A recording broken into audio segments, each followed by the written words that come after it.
Hello, everyone. This is Brother Benson, and today is Thursday, and I'm here joined with my good friend Joachim. Let me see. I think there's a problem on my side. Let me just check. Okay, I think Joachim, just wait. I think there was a sound. Can you get me now? Yeah, I can get you. Okay, I think there was a problem with my sound. I was getting echo from my side. I hope you're doing well. Fine. How are you doing, sir? Yes, I'm doing well. Yeah. Everything is quite fine. Mm-hmm. Yes, I'm honored to be on this platform once again. Thank you so much also for honoring our invites. We are usually very, very happy to see you back on our platform to have a conversation. How is Nairobi? Nairobi is helter skelter. Yeah. Uh, Nairobi is a very unique city. Today it's very noisy, rowdy, chaotic. Tomorrow it's cool, quiet. Uh, That's Nairobi. yeah. Okay. Thank you so much. And today we want to have conversation on various issues that are trending or that are in the political domain. I think last time we spoke here, it was before the Saba-Saba, and we saw the Saba-Saba came, and we saw what happened, and so many have happened between that time until today that if somebody can give a report, it can be a big book of report. Let's come to Saba-Saba, because I saw you actually advising the Bunge la Wananchi that so that you could go to Saba-Saba, and on that day there was no entrance to the sound. All the roads were blocked. What was your take when that one happened? We had said that we'll be shutting down cities Mm, and the country will not operate normally. And some people from government didn't believe it, but you saw it happen. They actually came out to enforce what we had said.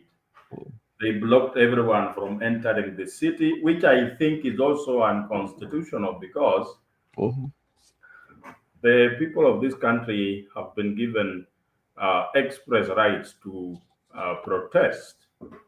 So mm, if you are giving them a hard time to protest, I think you will be infringing their rights. yeah. So when I saw men in uniform barricading roads leading to the CBD, to me it was a sign of a regime in panic mode. Mhm, They just couldn't take it. They couldn't let the people mhm, access the area where they wanted to protest from. mhm, But all along, I know that the message was loud and clear. The people were doing that to express their dissatisfaction with the regime, usually because we expected some high-handedness, and we could. You saw they killed quite a number. mhm, I think it's an attempt to make people fear voicing their frustrations, mhm. but they will not succeed. The clamor for change is still on, and nobody can intimidate us into retreating. Okay, thank you so much. And I can remember that day before even people going to the street. I saw the Right Honorable Prime Minister came out because the previous day he had a presser, and he said that he was supposed to be joining people to celebrate because it was supposed about to celebrate the Saba-Saba. Actually, it was not supposed to be protest. I think it was a celebration when people are reflecting where they've come from, the struggles in terms of democracy and one party, all that until where people are. But like it turned out to be chaotic. Now, if you come to the main protest that day, there are quite a number of pictures or a number of scenarios that we saw over there. One, there was massive destruction of property. That was one. There is also loss of life. There's also something that was coming out, the political of goonism, the rise of goonism in the street when people are expressing their hunger. So maybe for purposes of where you are, who who might be kind of like funding this Gunism, especially when people go on the street, because we saw those pictures of people with the rungus. Who might be, and what could be the purpose of that? When you look at the behavior of the goons, Mm, the goons were behaving exactly like our government. mm, There was a lot of similarities between the behavior of the goons mm, and how the government is running things. mm, The goons were destroying property, beating people, stealing. That's the behavior of the current regime that we have. And we have the faces of those goons on our screens. And as I talk to you right now, none of the goons have been brought to book for the actions that they did, mm, which tells you that the government is the one that engineered those actions in order to filtrate these protests and label them as chaotic so that they could get a chance to put a stop to them. The people who are genuine protesters were not armed. They were not armed. And when you look at the people with gunshot wounds in hospitals today, they are protesters those that were not armed. But goons who terrorized the people, clobbered some of them, and destroyed property, they are still walking scot free on these streets. So, if the government, and you need to remember that it was a protest to show the incapacity of our government to actually run the country. And the fact that property was looted on that same day and lives were lost, it is still a demonstration that the government is not in control. If it's not the government that employed goons, let mhm. them arrest them because they have the means. Yeah. They know who the goons were. Let them arrest even one. So, I do so not feel okay, go ahead. that Kenyans who are protesting Yeah. because of the hardship of life can Hmm. still go ahead and destroy property meant for other people. You saw some clip going around on social media showing the police breaking padlocks for the supermarket of Magunas and breaking the window panes and letting goons invade that supermarket. Hmm. It tells you who was behind this whole thing. Okay. Talking about the police, and we know always that the police usually their work is to maintain law and order. And in a situation whereby now the looting is taking place, and you're talking of the arrest, maybe of those who were infiltrated, they were not arrested. So, how do we say that that is now law and order? It is unlawlessness and disorder. Mm, The police, instead of maintaining law and order, they mm, engage themselves in lawlessness and disorder, mm, which, according to me, it's enough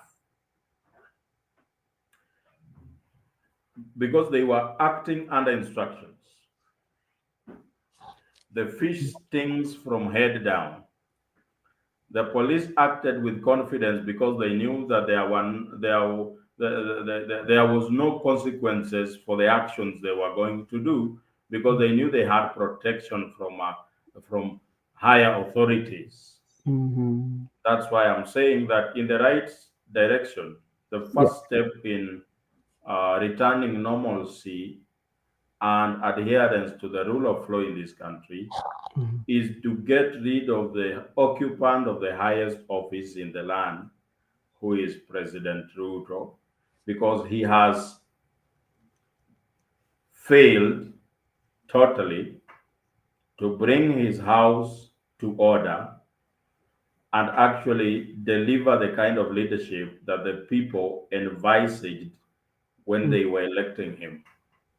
Okay. And talking about the occupant of the higher house, and you know very well that our constitution actually explains how such office should be should remain vacant either through election in the ballot, one of them, that is one of the ways. Secondly, it can be through impeachment, and maybe also through referendum if the people of Kenya deem so. What of these options are left for Kenyans to use? How do we use the same constitution that the Yeah. president is violating? Hmm. He's telling us to use the constitution because he can control the outcome, Yeah. and he's uh, voluntarily violating the same constitution. Mm-hmm. But when we hold him accountable, he says, "How do I go home?" He starts listing options that the constitution has outlined. If the government has decided to engage itself in actions of lawlessness, what business do people have to follow the law? The government itself has set precedents.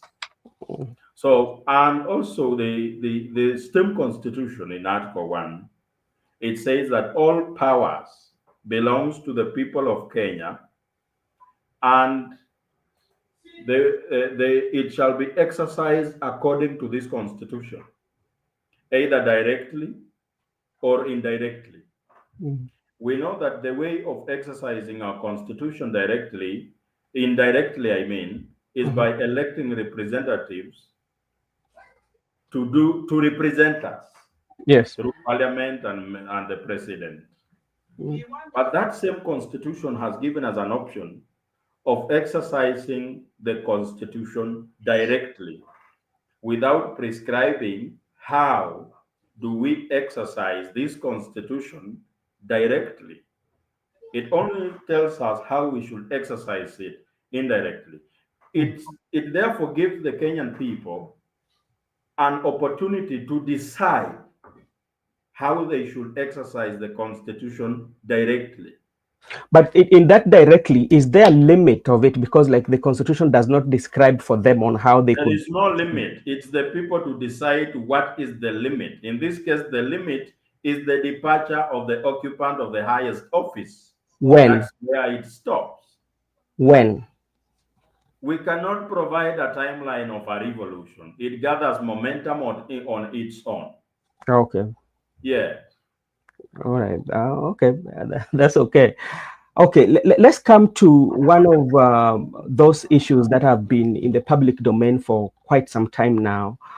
And this conversation was started especially on 7th, when the Right Honourable Prime Minister Raila Odinga came out with that the country needs to talk to itself. It talks of conclave dialogue, of intergenerational dialogue, and it has been met with various views. There are those who are for it. There are those who also were against it. Each and every side is giving the reason why they are for and against. But now, on your own lenses, what do you take of the dialogue that is being proposed by the Right Honorable Prime Minister? When you look at the name that he has given those talks, Yeah. the name is a conclave. Look at the three first letters of that statement. What do they spell? Con. It's a con. Mm. Which this is purely, it's a con. It's a buy time strategy. There is nothing meaningful that is going to come out of it. It's actually postponing the solution to the issues that the people are raising. Yeah. It's not the first time we are going to engage in talks and dialogues and these conversations. We've talked for quite some time. For example, let's pick the Kriegler report of 2007. Yeah. Have we implemented the things the report talks about? Because I remember the statement made by Johannes Kriegler at the time of the publishing of the report. Kriegler said that if we were not going to implement the resolutions of that report, then we were most likely to get ourselves back into the situation that we were in 2007. Yeah. And because we did not implement the report, that situation is back here with us. And some characters that were involved in the last elections and were mentioned quite prominently are still here with us. And you know, people do not change so much. Yeah. They are most likely to go back to their old behaviors. So we are proposing a solution that we have tried to use before, but it never worked. Yeah. How are we sure that it's going to work today? If we are to ask Raila Odinga, how about the 10-point agenda that he mentioned during the formation of a broad-based government? How far have we gone? What about we mentioned the contents of the NADICO report? How far with them? Let us talk about the Ndungu report, the TJRC report. How about them? We have so many documents gathering dust on the shelf of government, and they have not been implemented. But Raila Odinga is proposing a solution that will only make another document to be added on these other documents. So, So let's say, like, the way the way the state of the country is right now, we know very well that it is not in a good state, bearing in mind there is that gap between the administration and the people. Quite a number of Kenyans seems not to be satisfied with the administration of the president, and people now saying that, okay, we need to talk. If the dialogue, let's say that the dialogue is not going to take place, what could be the best channel that it can be done? What is the best channel at this point in time? What can we use as a country and say that, okay, this is what we need to do? you know, the bad situation that you are seeing the country in, the country of this country of Kenya is going through labor to birth a new country. And the proposal of a conclave is an attempt to curtail the people from birthing a new country. The issues we are raising that have brought strife in the country borders on the adherence to the rule of law and the constitutionalism that we are seeing. For us to be able to have the country back on its track, Yeah. the leadership must desist from the behaviors that we are seeing them in, chest thumping and railroading things that people do not want, stealing from government, unaccountability, acerbic tongues, incitement, total failure of institutions, one of it being the NCIC. When these things are restored back to working, nobody will tell the Kenyan people to keep quiet. They will see it for themselves. We do not need to talk to anybody for us to allocate money to make education available to every Kenyan. You do not need to talk to anyone for you to make sure that the cost of living is affordable to every Kenyan. We do not need a dialogue for leaders to stop chest thumping and threatening the people with the bullets and death. So the other option, our counter proposal, is constitutionalism and rule of law. That's the best medicine, the best remedy. We do not need any more talk. But now, let that if you say we do not, because I'm just looking at in this way, and Actually, the points that you are raising are very, very, very much valid. As somebody who thinks like it is not the right time to talk, but also if you listen to some of the leaders who are for it, they also give reasons, and they feel like, okay, now it is that time that it is a time for us as a country to come together so that we can move as a country. We can bring what we call equality and inclusivity. That is some of the words that those who are for the dialogue are talking about.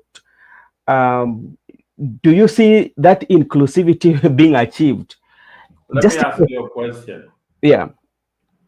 What is the number 3 agenda in the 10-point agenda unveiled by Raila Odinga and William Ruto? Let me. I think I wrote it somewhere here. I have those 10-point agenda here with me. If I go back on the 10-point agenda, one of them was full implementation of NADCO report. Yes. That was the first agenda. Second agenda was inclusivity in governance. Has it been achieved? It's Maybe already, eh? it was an agenda during the forming of a broad-based government. mm, Do we have it? I don't think so. So Raila Odinga is proposing another dialogue to talk about the same agenda.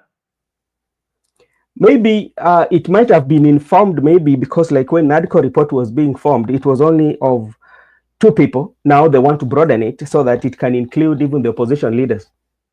When we wanted those two people to talk about us, they didn't want to hear it. At the Mm, time of forming the NADCO report, yeah. the main issue was cost of living.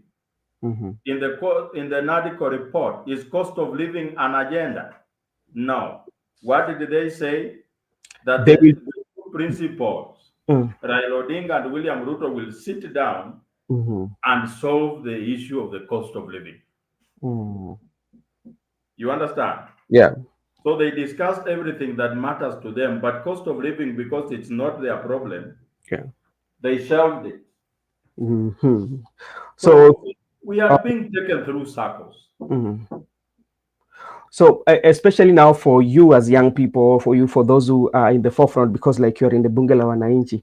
So let's say like they decide to go on with dialogue with a few people who might be interested, and maybe majority are locked out. Um, Now, will you complain that we were not given a chance, or you just let them have that dialogue with the people that they feel will, or what will be the, the, the next level, the next They, move for they you? have the liberty to choose anyone they want, sit Mm. somewhere, have tea, and dialogue.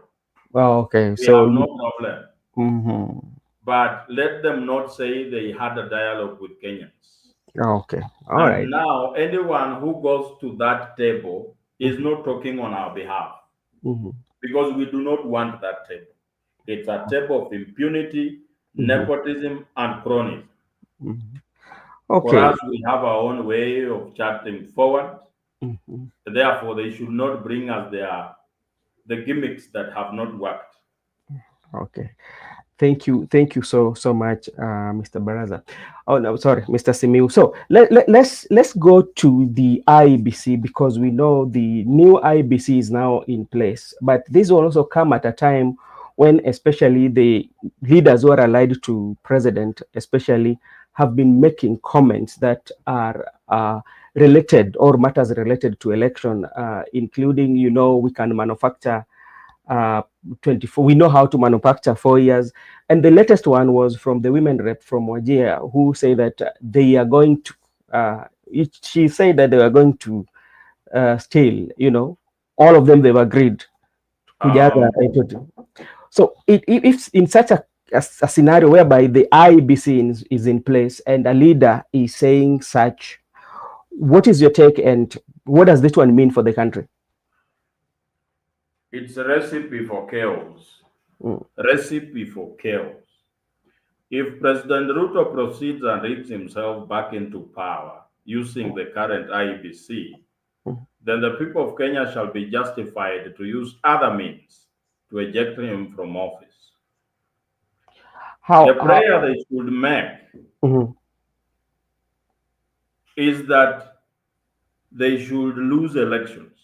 I am advising them to pray for losing elections because I do not think the country will be calm mhm, if they emerge as winners when we, the people who are voters, know that we did not vote for them. The problem we are going to have on our hands is that there will be no one to call to the table. There will be no one to tell, accept, and move on. mhm. There will be no one to tell this country is bigger than an individual when we know some individuals are bigger than this country. And the people who will be voting in 2027 Mm, are the people, some of them have never voted, some of them will be voting for the second time with another level of awareness. mhm. If the rig election, it's enough to blow up this country into pieces. I do not think the Mhm, Kenyan people mhm. will accept this clique of leaders to come back as their leaders when we know that it is not their will of the people. So, but like, if people go to election, for instance, because like I know right now we have the IBC, and maybe even those who are supporting the president, they will go to election, even the president himself, knowing very well that we are going to emerge victorious. And in the event that they are declared the winners, and they believe that they won it, and the opposing side will also feel like, okay, we've won this election. In that scenario, because it has always happened in our election, especially when it comes to presidency, because it's usually contested. Uh, what will happen then if everybody will be claiming the victory? Just like Krekla said in 2007 events will look like a Christmas party. Mm. It's not going to be easy, my friend. You know, these leaders think that they are the only one who knows how to maneuver and go around things. And I want to advise the IEBC, Yeah. starting from the chairman and the commissioners, to actually look at history. God is gracious, Isaac Hassan is still alive. Let them have a sit down with Isaac Hassan Mm. so that they can have a candid talk. How is life like after 2013 elections? Let them look at Kivwitu. How did he end up? And recently, Chebukati. And they must know and form an imagery in their head that should they subvert the will of the people, their end will be severer than what they have seen happen in the past. But my brother, if you look at especially the IBC itself, and I want to break you back to the last one that we had, the 2022, that the IBC that was there, that is including Cherera 4 and the late Chebukati. Uh, when they came out, it was very obvious that they are divided in opinion, and you would see how they're aligned.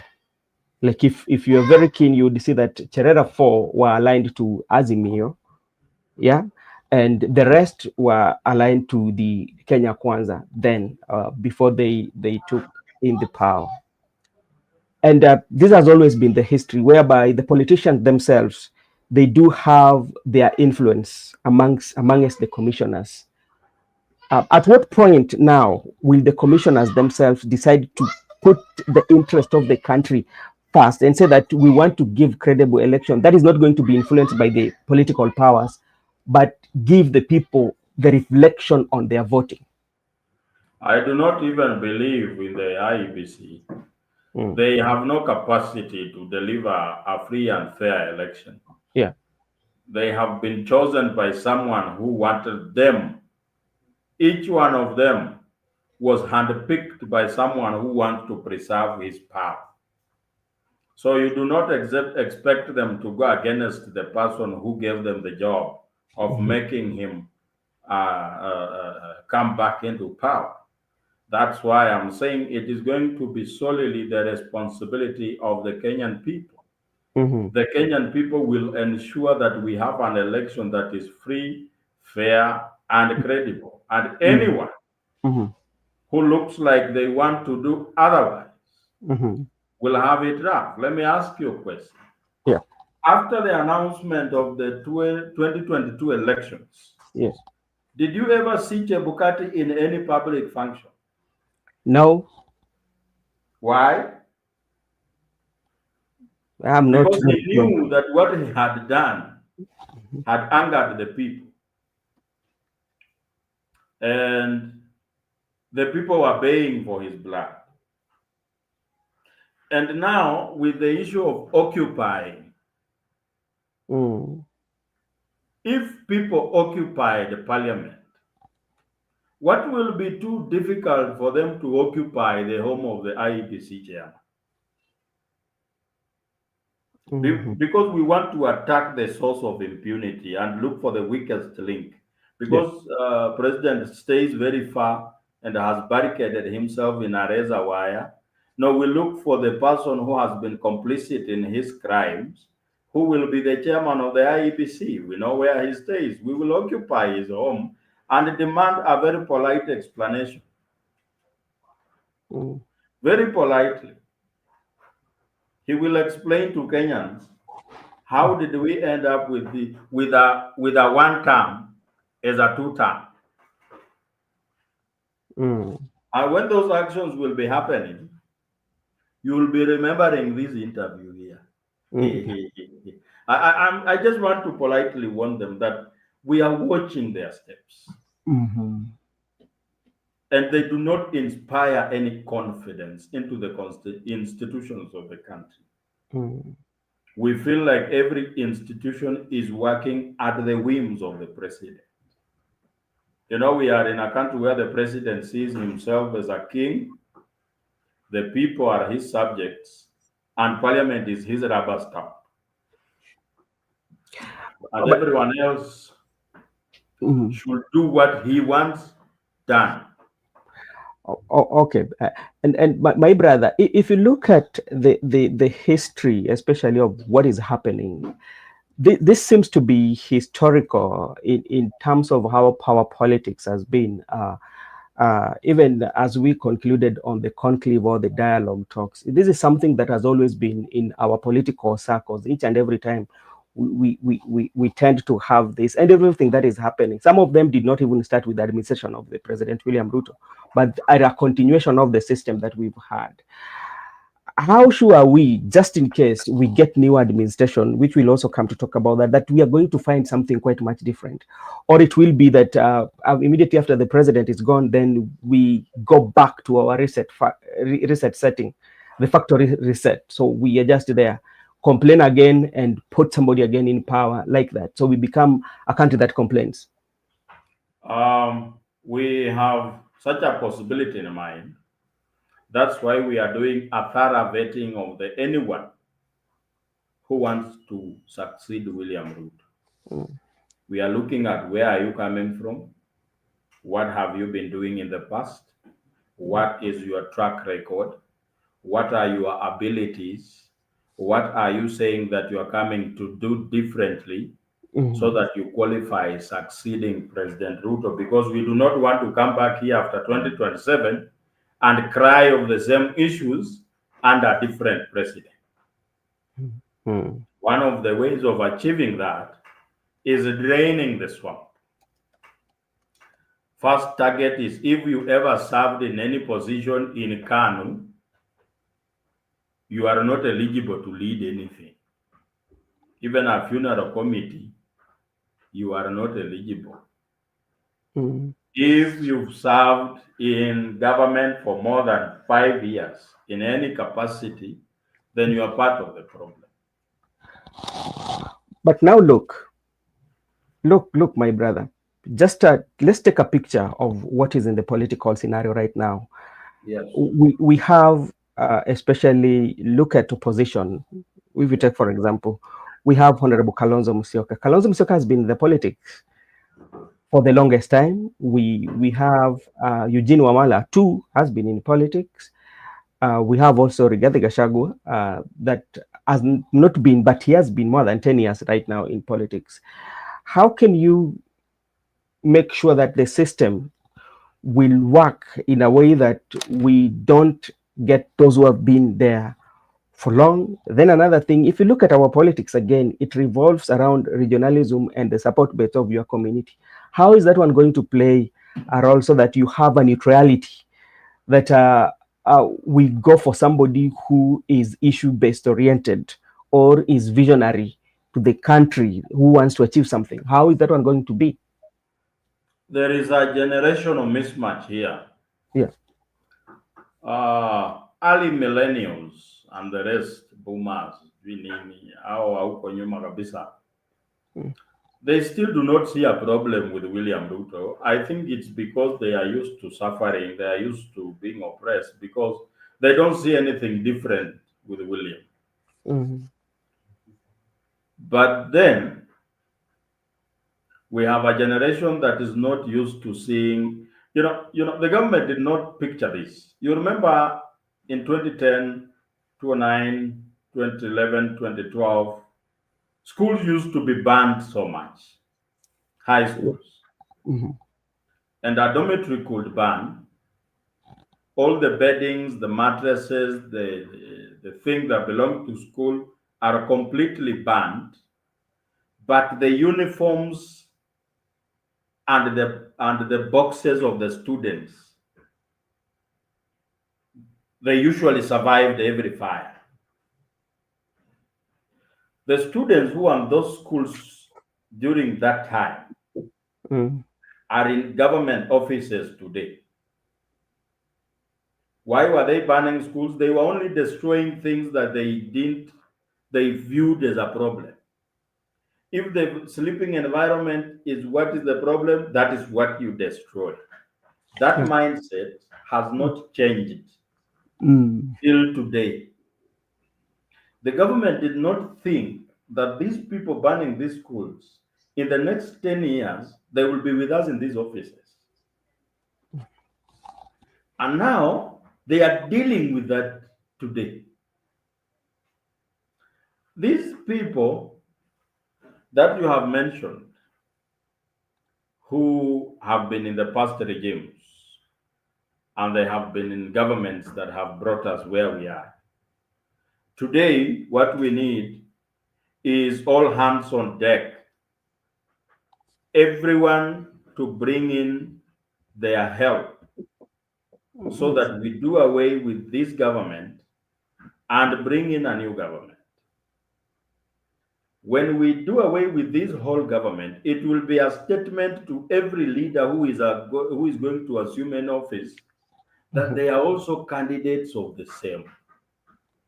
mm, So they will have to work for the people or we plug them out. mhm, Until that day that we will get the right leader. The only advantage, I have to be honest, mhm, that President Ruto have today is a disjointed opposition. mhm. The opposition, the people in opposition, has to swallow their pride, each one of them, Yeah. and rally behind a person that has no skeletons in their closet. Each one of them has to forego their selfish ambitions Yeah.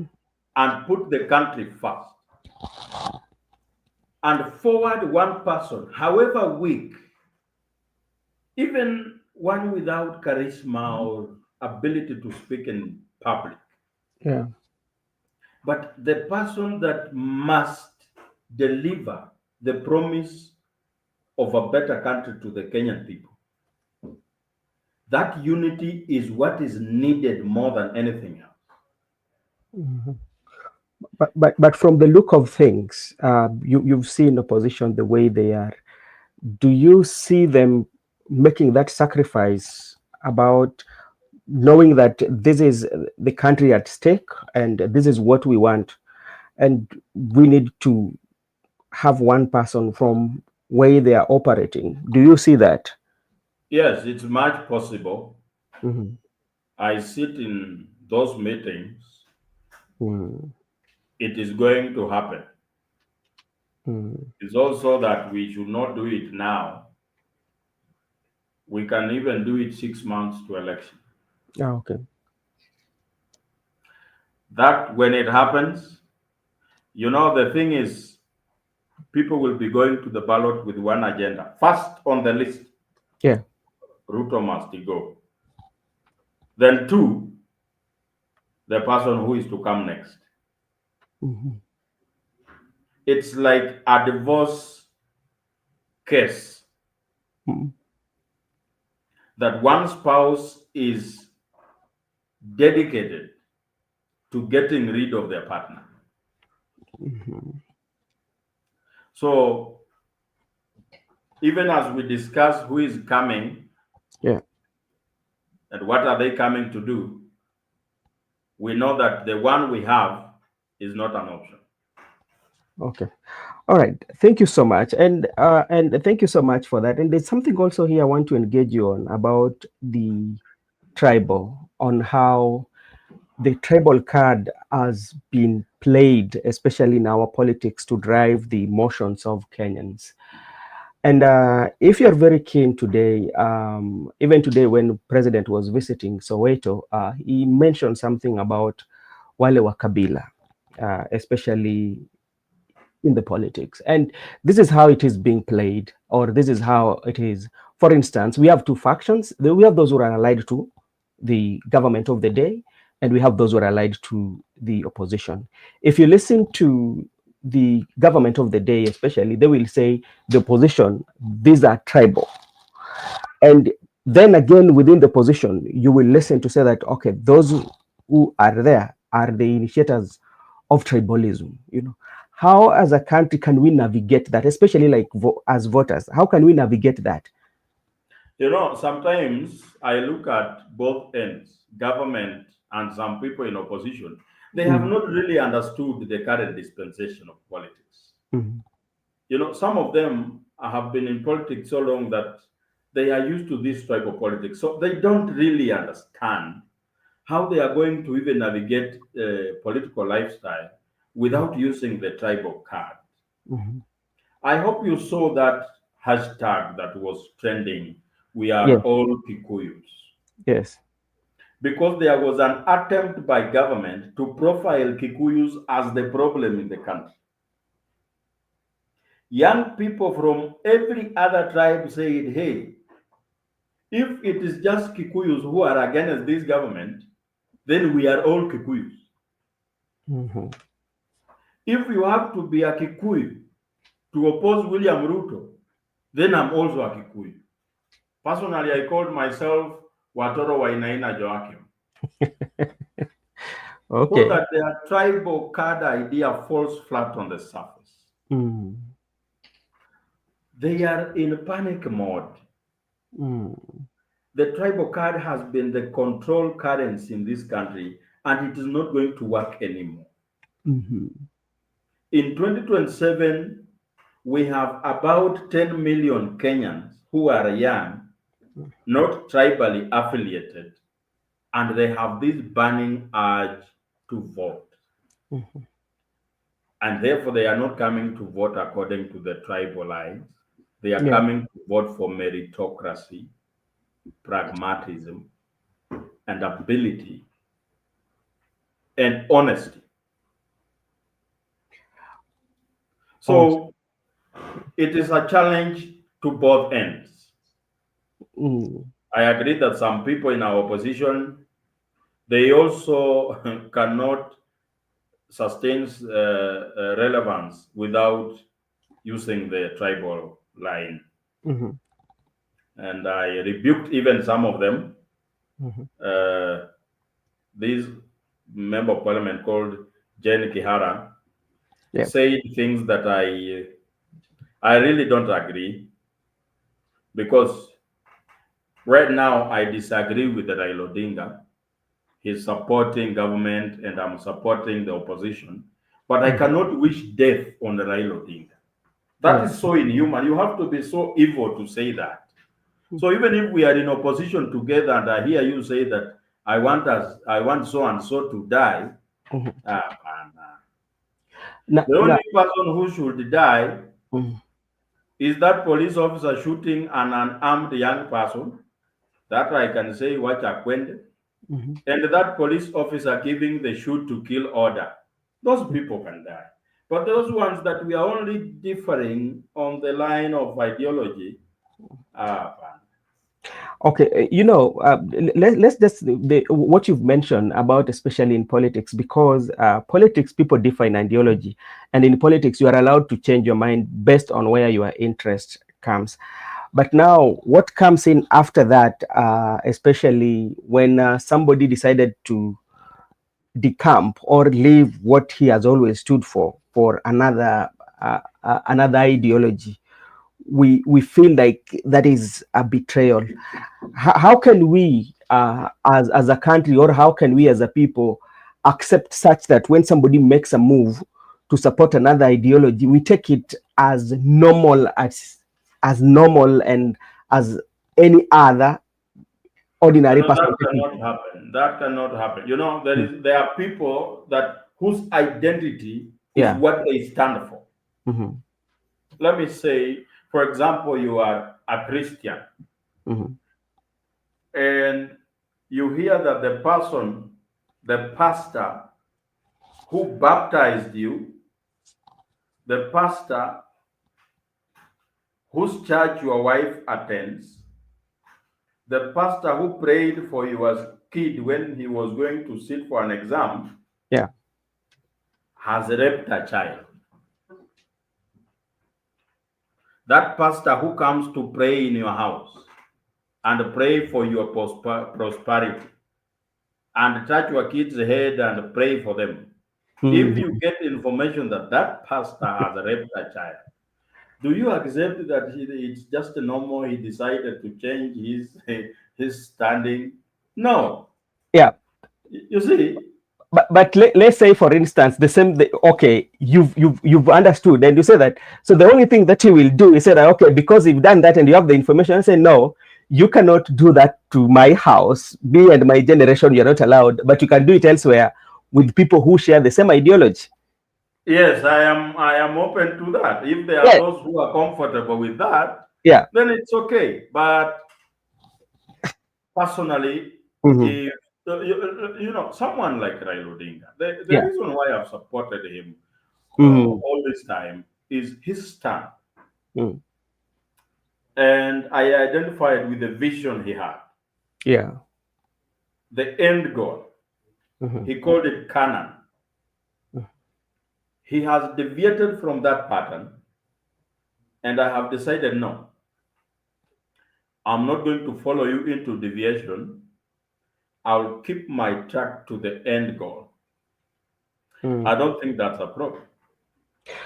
And maybe, if just to stick on him, because so many people, especially so many, the majority of people identify his art of politics, and he might have motivated even the younger people to get interest in politics, because, like, I've never heard of any other politician in Kenya that people will always refer to, like, this is the person that I I derived, or I got interested in politics because of him. And maybe what he has taken, the turn he has taken, as angered so many people. So why can't those who have gained, or those who have gained the experience of art of politics on his fight for social justice, just continue with the journey and just let him be where he is, because they I are was also the road. I was also of the same opinion that Yeah.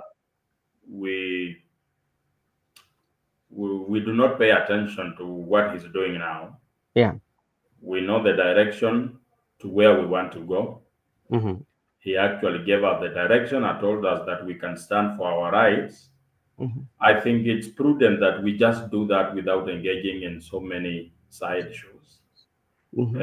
It's his personal decision to do what he's doing, and therefore, we as the people who still view ourselves as people of goodwill who wish good for this country Mm-hmm. should just proceed with pursuit for justice and economic liberation of the country without really paying attention to what he's saying. I think that way we will achieve much. But as far as we continue Yeah. uh, giving him airtime and relevance by talking about his proposals, then we will not be doing much to the country. Yeah, because to me, I always say that there's a legacy that he has brought into the political landscape. There's a path that he has created, and maybe he might be having his own reasons. And most of the time, he has mentioned the reason why maybe even he worked with the president, because he felt at that time that the government was unstable, so he needed to come in and stabilize and even donate some of the experts. But like, as if you have like majority of people, young people, if they feel like, okay, we have to change the country, why can they just move on and say, okay, let it be the way it is a competition. One time along the way, he will be proud of young men that he nurtured, or young men who shared his dream. Yeah, actually, someone who has really contributed to my interest in politics, it's Raila Odinga. Uh, I wanted to follow the path so that later we can have a country that is beneficial to everyone. Mm-hmm. And I appreciate his role, the role he's played previously to give us the expanded democratic space that we enjoy today, Mm-hmm. the kind of freedoms that we still have, even though there are concerted efforts to claw back on them. Mm-hmm. But then again, um, I say that him and his people of his time fought for things they thought were good for the country. They have lived to enjoy the fruits for their labor. They should let us fight for things that we also think are good for the country, and let us live to enjoy our labor. Okay. Yeah, thank you so much. Now, let's come to another bigger constituency that is also being talked about in the country, and we want to look at way forward for this constituency. And I'm seeing Gitonga and Father, they've seen you somewhere, and we also want to take this opportunity to thank him so much, because he is always available for us so that he can come to talk to us. So we thank you so much, Joachim. You see, we have a father here, or in this our channel. Our father is Patrick Cohen Didi. That is our father. Unajua hapa pia tuko na, lakini father, wewe hujaenda State House kwa nini? Utatuambia kwa nini wewe hukufika huko? And actually, you should also organize for talk on the role of the church in all this. Yeah. I think it will also go a long way into solving the problem that we have. Yeah, Thank you very much for the Katonga and Father Cohen. Mimi ninashukuru sana. I can see your generous comments over here. Yeah, those are our good. So, and the Gen Z, the Gen Z, the political field of today, has created panic. Until today, the politicians, if to say, have never find a way on how to engage with the Gen Z, because of how they interact with the issues, and even how the intelligent way, especially when it comes to internet. And to begin with, I hope you remember very well when President talked about, gave the order of upige risasi kwa mguu, and apitie hospitali ndio aende kotini. What followed was a backclap, especially from the Gen Z in the internet, whereby they created all these AI images of people on the wheelchair and all the comic that came. And from the look of things, it turned things upside down, and it went back on the president. And like people, president, even if you look at it, people give like even an image of the former president, the late president Mwai Kibaki, being handed for power on a wheelchair. And to me, when I saw that, as somebody of a literature, it sends a signal. And I say, like, they're telling you, even if you still shoot them on the leg, they still have that power to do what they want to do. That is one way in which, like, the politicians have not figured out on how to deal with the Gen Z. And now, how can the politicians also find a way to make Gen Z be in the process of the political making, especially the opposition and the government? You see, I saw someone say that the president wants to shoot people's legs so that he can stand alone in 2027. Hmm. So um, it's like I said earlier, it does not the shoot to maim order. Hmm. The president has decided to use violence to fight logic.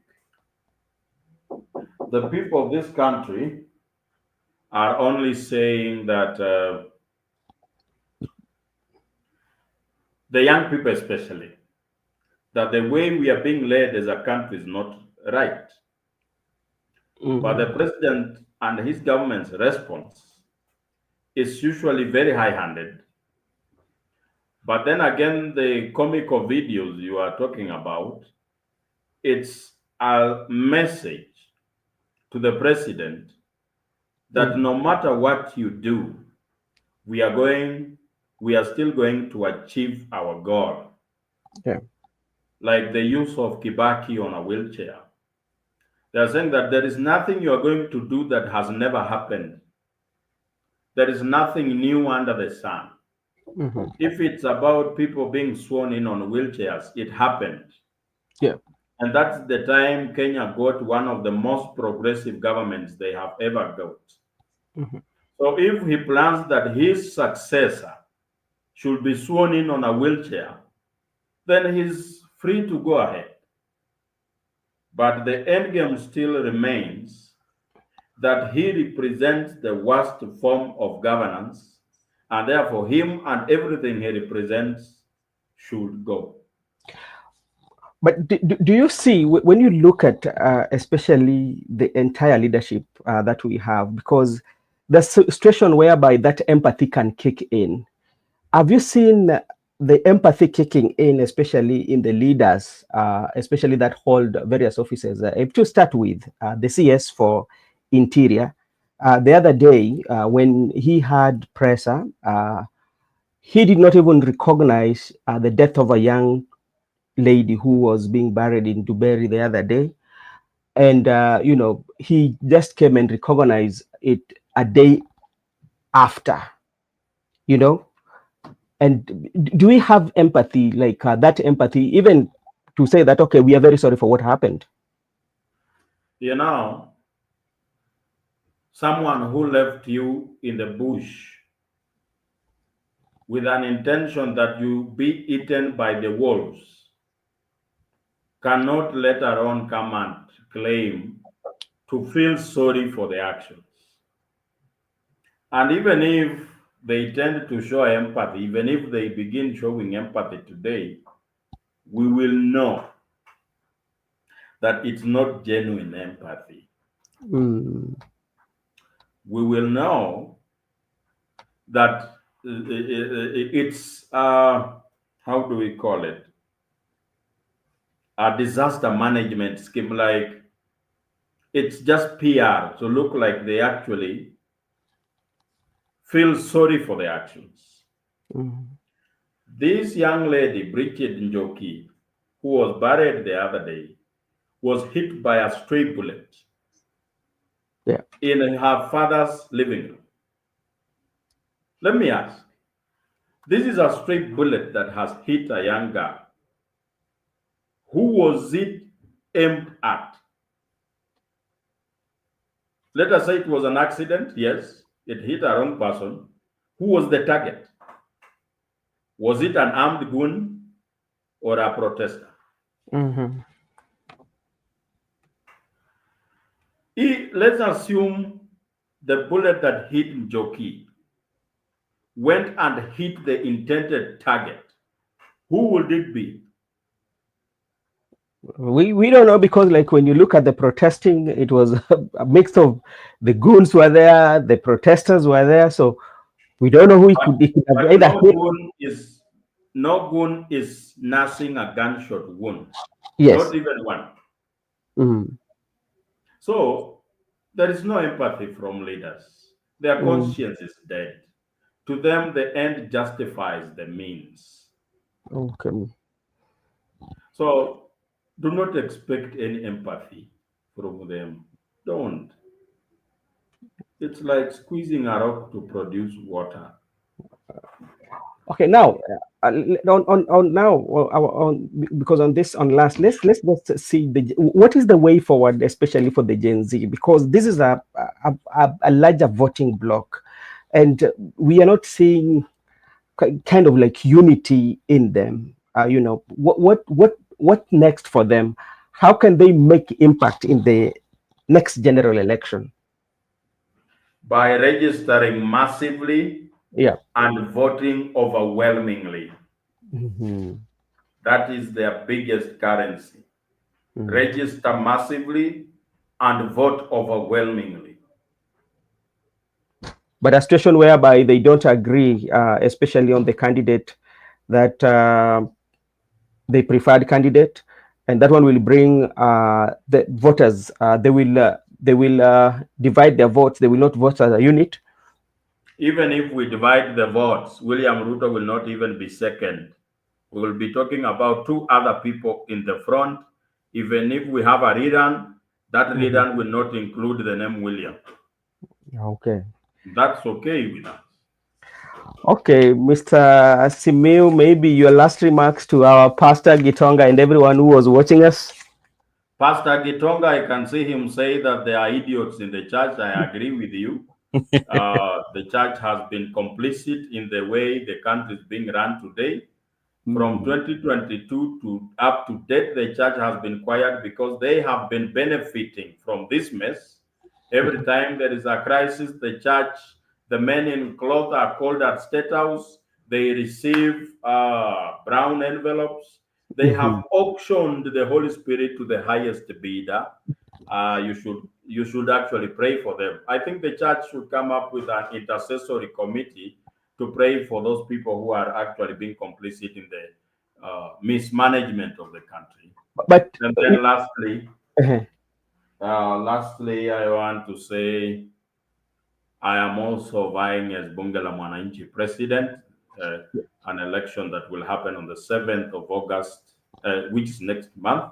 yeah, I want to bring in a fresh breath to the leadership of this social justice movement.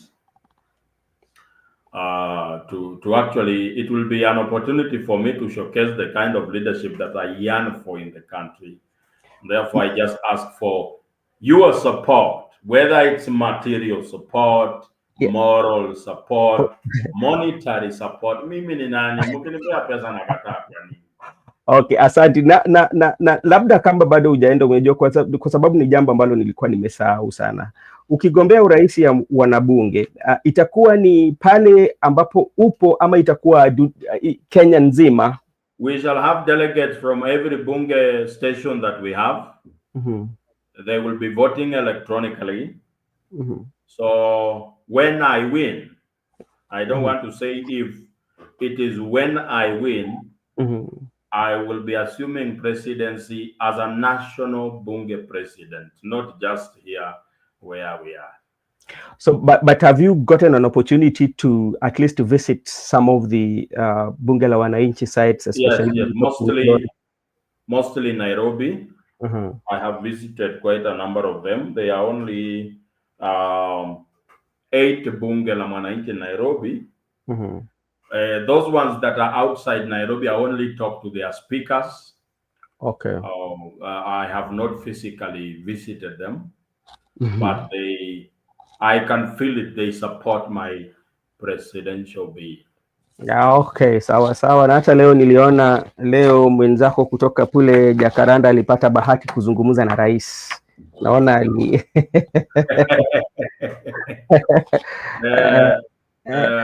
lakini pale bunge la Mwananchi mmekubali kila vyama, na ule ambao wako katika serikali na wale ambao wako katika mrengo wa upinzani, mnaongea pamoja. In the spirit of democracy, you come there, air your views. We preach tolerance, and we should be the epitome of the same. So if we can agree here at Bunge la Mwananchi, why should members of parliament disagree in the national? Okay, Joachim, kwanza kabisa nachukua hii fursa ni kushukuru sana kuchukua muda wako kuja kuzungumza na sisi, kutuelezea yaliyojiri na yale ambayo yanazungumziwa katika uwanja wa siasa. Vile vile nataka kushukuru watazamaji wetu ambao walikuwa na sisi. Tunasema asante sana kwa takriban muda wa saa moja umekuwa na sisi na umetoa maoni yenyu, pia tunashukuru. Na mimi pia wacha pia nijishukuru kwa sababu mimi pia nimekuwa nikiongea, na najua Bwana Joachim tutapata nafasi, tunakuombea mema, ushinde. Ukishinda tutakuita utuelezee ni mabadiliko labda gani ambao labda utaleta katika Bunge la Wananchi, na labda utakuwa na nafasi kuzungumza na viongozi wengine, kwa sababu unajua hapo ni uongozi. Unaweza pata hivi siku moja rais akwambie, bwana, kwa sababu wewe ni rais, hebu kuja tujadili mambo ya nchi kuenda pamoja. Utaenda ama utaenda? Pia hapo pia tutakuwa tunazungumzia mambo ya uongozi. So uongozi ni jambo kubwa sana, na pia iko na changamoto zake. Kwa hayo yote mimi nakushukuru na naomba Mungu akuwezeshe ushinde, na tutakuwa tunaongea na wewe na mambo mingi pia. Kwa wale wote ambao pia wanaweza saidia ndugu yetu, kwa sababu ameomba, amesema kwamba kila kitu anapokea maombi, hata kama ni fedha kidogo ya kufanya atembee kidogo, kwa sababu tukue wa kweli. Hayo yote ni siasa, na siasa lazima mtu atembee. Huyu ndugu yangu saa zingine hata nataka kunywa soda asianguke bana. So kwa wale ambao wanamwamini na wanafurahia uwezo wake kisiasa pia, kama unataka kumsupport unaweza mfikia sana sana, unaweza aongea na mimi hapa alafu ndafikisha ujumbe. Kwa hayo yote asante sana na Mungu awabariki sana sana. Thank you, man.